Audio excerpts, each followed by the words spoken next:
Բարև։ Սունկը կանգնած էր ծառի ստվերում, խոնավ տերևներով շրջապատված, ու հանկարծ նա սկսեց նվագել։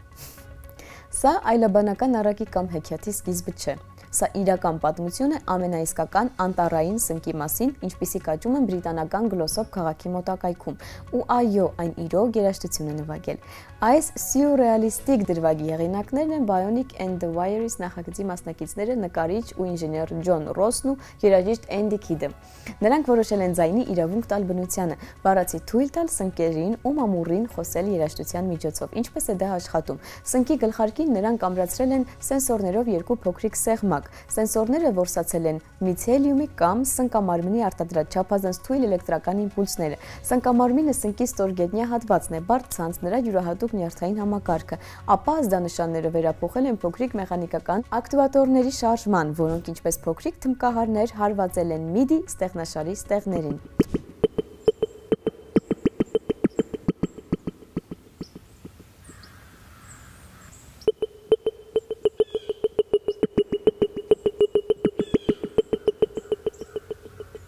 Այսպես, էլեկտրական պոտենցիալի պատահական տատանումները վերածվել են մեղեդու, չծրագրավորված, անկանխատեսելի կենդանի սպոնտան անտառային մեղեդու։ Bionic and the Wire's նախագիծը գոյություն ունի արդեն մի քանի տարի։ Ռոսն ու Քիդը բույսերի ու սնկերի իմպուլսները վերածում են ռոբոտացված ձեռքերի շարժումների, որոնք կարող են ոչ միայն նվագել երաժշտական գործիքների վրա, այլ անգամ նկարել։ Նրանք արդեն գիտափորձեր են անցկացրել մամուռի բույսերի հետ, ինչպես լաբորատորիայում, այնպես էլ վայրի բնության մեջ։ Սակայն սա առաջին դեպքն էր, երբ թույլ են տվել վայրի սնկին հանդես գալ մենահամերգով։ Անսովոր համերգի տեսանյութը հայտնվել է YouTube-ում եւ ակնթարթորեն տարածվել սոցցանցերով։ Տեսանյութում սունկը նվագում է, իսկ հանդիսատեսը լսում ոչ թե ուղղակի նոտաներ, այլ սնկի ներքին էլեկտրական կյանքի թարգմանությունը ձայնի մարդկային լեզվի։ Եթե կարծում եք, որ սա ուղղակի կատակ է, ապա սխալվում եք։ Այդպիսի էքսպերիմենտները արդեն դարձել են բիոնիկական արվեստի ու նեյրոակուստիկայի մի ամբողջ ուղղություն, որի շրջանակներում գիտնականներ ու արվեստագետներ ուսումնասիրում են ինչպես են կենդանի օրգանիզմներն արտադրում էլեկտրական ազդանշաններ ու ինչպես դրանք կարելի է օգտագործել։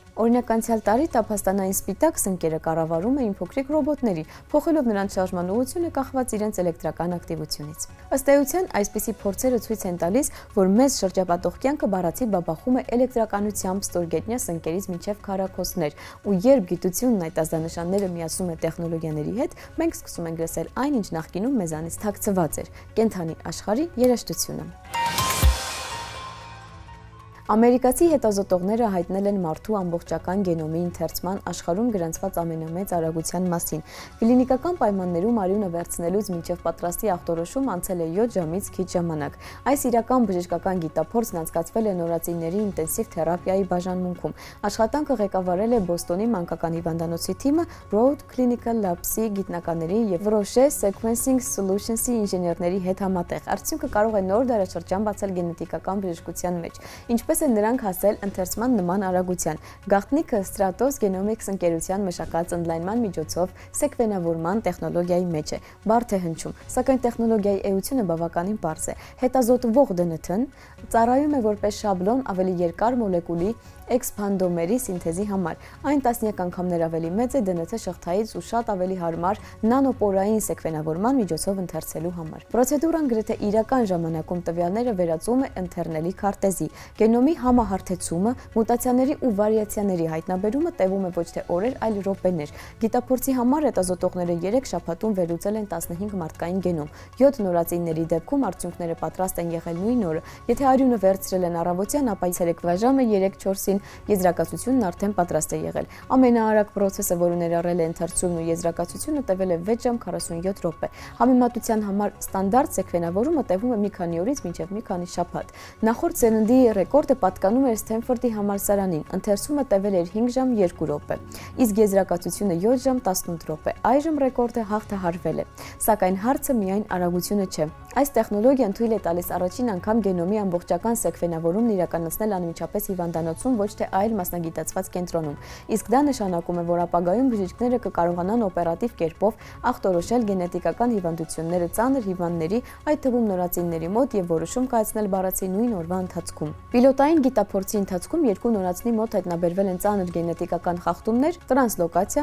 10-րդ ու 14-րդ քրոմոսոմների միջև եւ մուտացիա KCNQ2 գենում, որը առաջացնում էր ջղակծկումներ։ Երկու դեպքում էլ արդյունքը ստացվել է այնքան արագ, որ եթե խոսքը գնար իրական բժշկական պրակտիկայի մասին, բուժումը հնարավոր կլիներ սկսել հենց նույն օրը։ Այսպիսի ձեռքբերումը ճանապարհ է բացում դեպի բժշկություն, որը մարդու գենոմը կարդում է նույնքան արագ, որքան ռենտգենը, շանս տալով նրանց, ում համար կարևոր են անգամ րոպեները։ Այս շաբաթվա գիտաֆանտաստիկ գիրքը Մայքլ Կրայտոնի Յուրայի դարաշրջանի այգին է։ Առաջին հայացքից սա արկածային վեպ է դինոզավրերի մասին, սակայն միաժամանակ սա զգուշացում է, որում համադրված են գիտական ռեալիզմը, տեխնոլոգիաների փիլիսոփայությունն ու վերահսկողությունից դուրս եկած բնության նկատմամբ հնագույն վախը։ Մասնագիտությամբ բժիշկ եւ կենսաբան Կրայտոնը անհետացած տեսակների վերականգնման գաղափարներին մոտեցել է վախեցնելու աստիճան անհամոզիչ կերպով։ Նա նկարագրում է, թե ինչպես են գիտնականները սաթի մեջ հայտնաբերում հնագույն մոծակների, որոնք իրենց ներսում կրում են դինոզավրերի արյունը, ինչպես են կորզում անհետացած հսկաների դնթուն ու գենային ինժեներիայի միջոցով վերակենդանացնում այդ նախնադարյան արարածներին։ Առաջին հայացքից սա գիտական տրիումֆ է, սակայն շատ շուտով այն կվերածվի իսկական աղետի։ Մասնավոր ներդրողը հեռավոր կղզու վրա կառուցում է Յուրայի դարաշրջանի այգի, ապագայի ատրակցիոն, որտեղ հարուստ զբոսաշրջիկները կկարողանան տեսնել կենդանի դինոզավրերի, սակայն բնությունն ու քաոսը ավելի ուժեղ են, քան մարդկային վերահսկողությունը, իսկ ներդրողների դրախտը վերածվում է դժոխքի գիտափորձի մասնակիցների համար։ Գիրքը ցնցում է նրանով, թե որքան ճշգրիտ է Կրայտոնը կանխատեսել կենսաինժեներիայի ու կլոնավորման էթիկայի հետ կապված ապագա վեճերը։ Գրքում հնչում է հետևյալ միտքը. ձեր գիտնականները այնքան տարված էին նրանով, որ կկարողանան արդյոք նրանք դա անել, որ ոչ ոքի մտքով չի էլ անցել, արժի արդյոք դա անել։ Սա գրեթե աֆորիզմ է դարձել 21-րդ դարի համար։ Յուրայի դարաշրջանի այգին ոչ միայն տեխնոթրիլեր է, այլև փիլիսոփայական վեպ մարդկային գիտելիքի սահմանների մասին։ Ու իհարկե պետք չէ մոռանալ գրքի դրամատուրգիական արժեքի մասին։ Կրայտոնը վարպետորեն ստեղծում է անհրաժեշտ լարվածությունը յուրաքանչյուր գլուխ վերածելով էկրանավորման պատրաստ դրվագի։ Պատահական չէ, որ 1993 թվականին Սթիվեն Սփիլբերգի նկարած էկրանավորումը դարձավ կինոյի պատմության ամենաազդեցիկ ֆիլմերից մեկը։ Սակայն գիրքը շատ ավելի խորն է, ավելի մռայլ, այստեղ կան ավելի շատ գիտություն, ավելի շատ կասկածներ ու ավելի քիչ պատրանքներ։ Սա պատմությունը ոչ թե դինոզավրերի, այլ մարդու մասին, ով փորձում է Աստված խաղալ։ Իսկ այսօրվա համար այսքանը, կհանդիպենք։